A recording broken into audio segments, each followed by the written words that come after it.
All right, welcome back. So we're going to do another if-else statement here, but this time we're going to use string.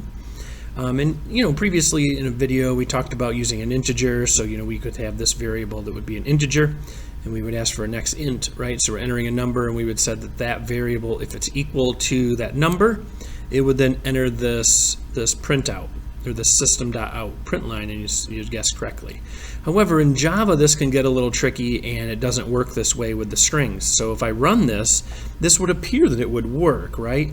And actually, let's go ahead and just make this print line and say you guessed incorrectly. Okay.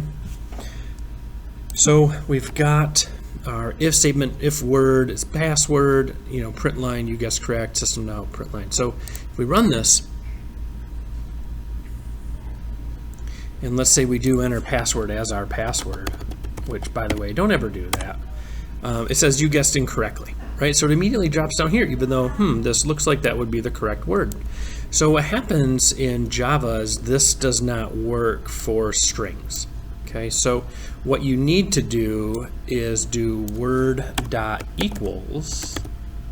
like this, and then let's get rid of this bracket here so we can kind of add it all together.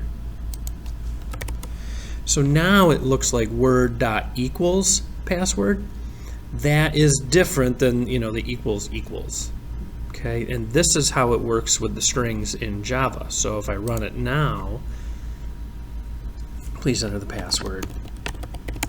Type in password, and now it says you guessed correctly. So it allows it to actually go into that if statement.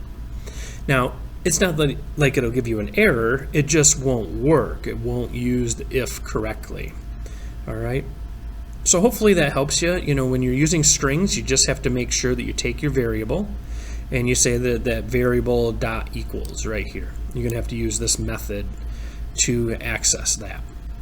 Okay, and then you have your else down here, so this is printed correctly. If let's say that we ran